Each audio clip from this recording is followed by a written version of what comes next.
welcome Erin Engelke, Chief External Relations Officer of Sunbeam Family Services to Parties Extra. I'm Helen Ford Wallace, and we are at the Oklahoman's video studio to talk about Sunbeam Family Services. Sunbeam has a great story.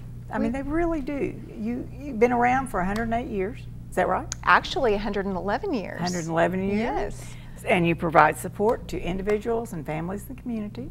So tell us exactly what you do. Yeah, well, Sunbeam Family Services, to your point, has been around for a really long time, since 1907, right around the period of time when Oklahoma was becoming a state. We really have had a hand in a lot of the building of this community and serving those that have the most need in our community. And so today we serve people from birth all the way to seniors through 4 main programs. Okay, and what are they? Early childhood services, foster care, counseling, and then services for the elderly. And you're in a new building too. We are. We moved into a new facility a little over 3 years ago, and it's been phenomenal. It's been so great to have more space for our staff, but more importantly, to have a great location for our clients to come receive services and help from us. And do the counselors office there? Does everybody office there? Who offices there? Yeah, so our counseling services are offered there at our location at 14th and Classen. Right. Our early childhood programs happen across the community. So we operate 16 early childhood centers in the 10 most impoverished zip codes in Oklahoma City, serving around 600 children and families that principally come from low-income household situations. And then we have our senior programs, which happen all across the community. Yes. And so for the most part, our counseling services are based there at our main location. And coming up, you have something called the Kids Governor. So tell us a little bit about that. That deadline's right away. It is. It's coming up very soon. For the last couple of years, we have launched a program called the Kid Governor Campaign. This is really, more than anything, an opportunity for us to partner with the Oklahoma Institute for Child Advocacy to raise awareness about issues that are important to children. Children in Oklahoma are largely ignored, or their voices are not heard. And there's a lot of barriers or roadblocks for kids in the state of Oklahoma. And so we thought, what better way to talk about these issues than by having a child voice them? And so 2 years ago, we appointed our first kid governor, a young little man, and then last year we had a young lady, 11 years old. And so we're in the process of identifying who our next kid governor is going to be. And what do they do? They have to send a video, I think. Yes. So, I mean, we want to see their personalities, we want to hear what they care about, what causes they're passionate about, and so all they need to do is put together a 1-minute video, and they can either email it to us at Sunbeam or post it on our Facebook page, and then we will look through all of those submissions and decide who our next kid governor is going to be. And that kid governor goes to the governor's office. They go to, you said that Audrey, I guess, has been to the education rallies. Yep. And they speak at events. That's right. Yeah. So they have some. Yes. They're really kind of, to me, a child spokesperson for all the other kids across our community and our state. And so yes, they attend events, they do speaking engagements, get a tour of the Capitol and the governor's office. It's an amazing opportunity and really a great chance for kids ages 7 to 11 to feel like they have a voice in the things that matter most to them. Isn't that fun? Yeah.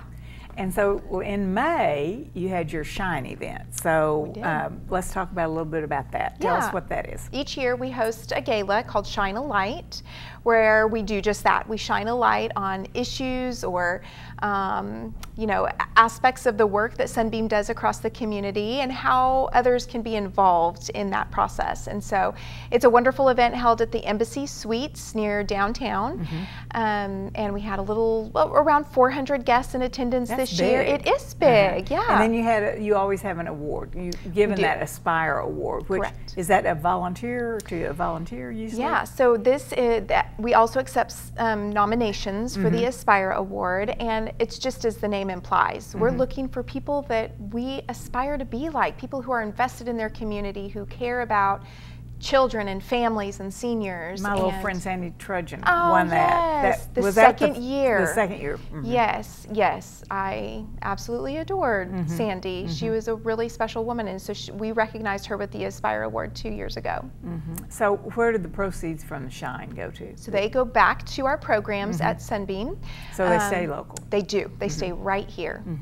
Isn't that great? Okay, so foster care and respite care. So tell us about that.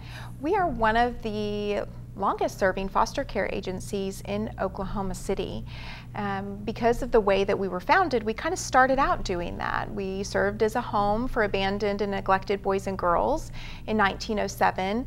And today we don't serve as a home any longer, but we do provide foster homes for foster children. So I love our foster team. They do an amazing job of serving as that relationship between DHS and the foster parents, while also ensuring that there's a relationship with the biological parents as well. So you recruit there, We don't do. you all do some recruiting? Yes, we recruit foster parents. We do all the training, go to court with them, do home visits, and are really, really smart about which children go into which home.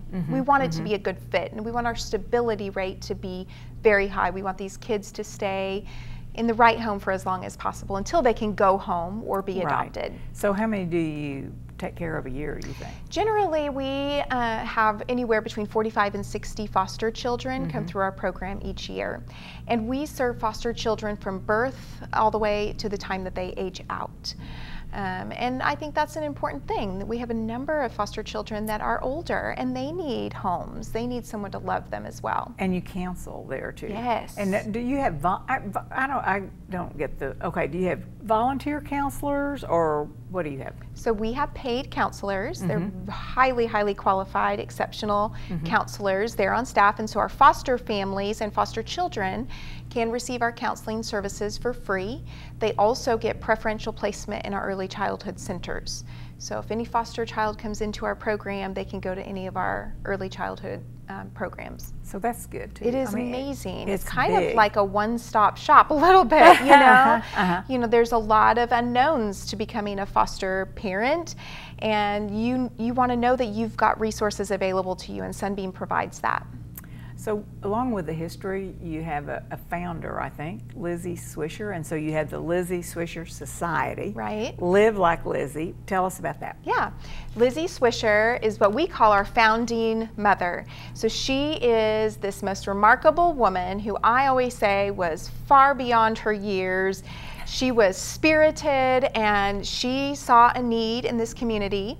She lived in Kansas at the time, and she heard about the orphan problem in the territory that was about to become Oklahoma, and she said, I'm going to do something about this. And so she moved here, began raising money, hung wicker baskets off her arms, gathered other women. 1907? 1907. Walked up and down the streets and said, will you give a penny or a dollar to help the orphans? And eventually bought a home and began housing these precious boys and girls, and gave them a place of stability, a home, a family, until the time that they were reunited with their parents. And so she's just a pillar. You know, she's an example of somebody that saw a need and met it. And so we named our Leadership Giving Society, our donor society, after her, for those donors that contribute $1,000 or more each year. And we are about to kick off, this is brand new, launching in just a week or so, a campaign called Live Like Lizzie. Live Like Lizzie. Live Like Lizzie. So Lizzie obviously lived generously. She poured herself into the community. She gave of her time, she gave of her money, and we're hoping that others within Oklahoma City especially will do the same and live like Lizzie and support, give of themselves financially and of their time. So what's the 7-part series? Is that part of? Yes. So Live Like Lizzie will be a 7-part video series where Jim Priest, our CEO, is going around the town and going to spots where Lizzie might have been, the train station or a home, actually even one of the original buildings where Sunbeam was housed, and just telling the story of how she came here and the work that she did to start our program. And her motto was? none of us can do everything, but all of us can do something. That's now, right. How great is that? I know. I think all of us should live by that. It can be a little bit daunting sometimes when you think about the need that exists, especially right here in our own community and in our backyard. But the truth of the matter is that it just takes one of us doing something to make a difference. You change one life at a time, and Lizzie did that. What a remarkable woman. Well, okay, so we have senior programs, grandparents raising grandchildren. We do. Talk about that. Yes. In our senior programs, we offer a number of services to seniors, one of which is one of my favorites, and it supports grandparents that are now raising their grandchildren. Within the United States alone, we have more than 1 million grandchildren. 1 million? Over a million that are being raised by their grandparents.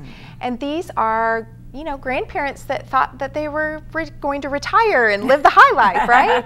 And instead, very suddenly, they find themselves having to make the decision, a difficult decision, to care for their grandchildren or have them go into custody. And so you all saw that need. I think that's amazing that you did. Yes, and we also recognize that those grandparents need support. They need help. Sometimes it's just participating in our support groups to hear that there are other grandparents dealing with the same issues. You know, we have one grandfather who said, I am raising 2 teenage grandchildren, a granddaughter and a grandson. And he said, I have no idea how to parent with technology the way it is today. He said, I don't even have a phone.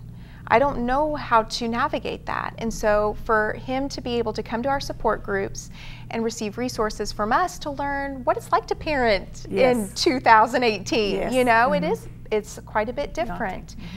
So we have a number of programs that support grandparents around the year. One coming up very soon is in preparation for back to school. So it's very costly to send kids to school, right? With the backpacks and the school supplies and all of that.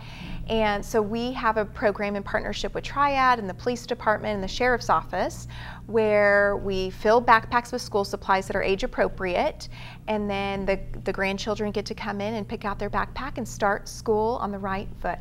Well, how nice that is. I know. Also, in the seniors, you have an emergency shelter, I guess. We Talk do. about that. Yeah, we operate the state's only emergency shelter for homeless seniors.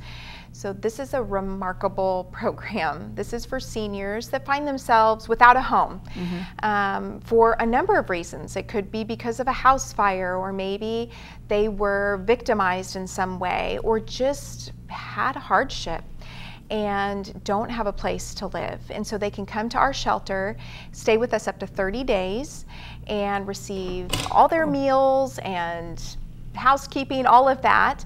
But the most important thing, I think, is that we provide them with counseling services, do a mental health check when they first come to us, and then they're assigned a case manager that helps them develop a plan that says, where are you going to go when you leave here? So that they're in a better place to have stability once they leave our shelter. And we have a 94% success rate of these seniors never returning to homelessness. So it's really amazing. It's a great help. Yeah. So do you have, Erin, do you have caregiving counseling? Or? We do.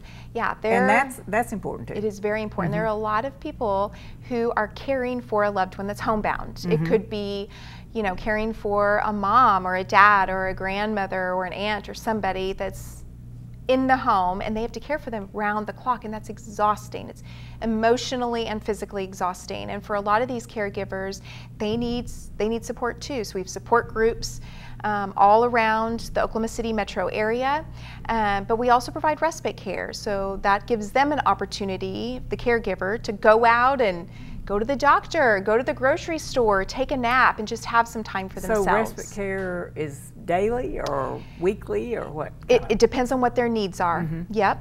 Yeah. It can be a couple hours a day. That is, I mean, all that is fabulous. Yes. You have a lot going on. We over have there. so much going on.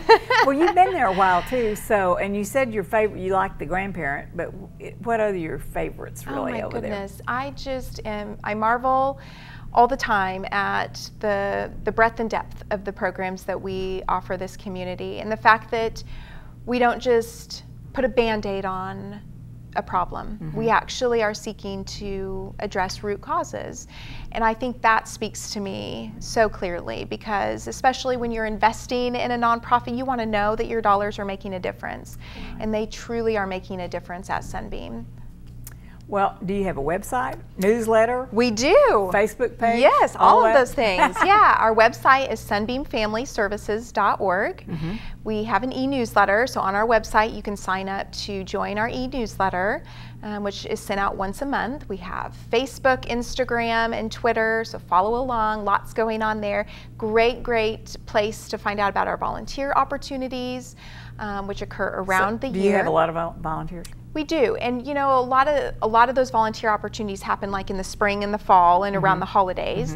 But we have even ongoing volunteer opportunities where people can become reading buddies, go into our early childhood centers and create a relationship with these little kiddos, birth to 5, read to them, just develop a relationship and converse and get to know them. And it's a really powerful way to make a difference in the life of a child.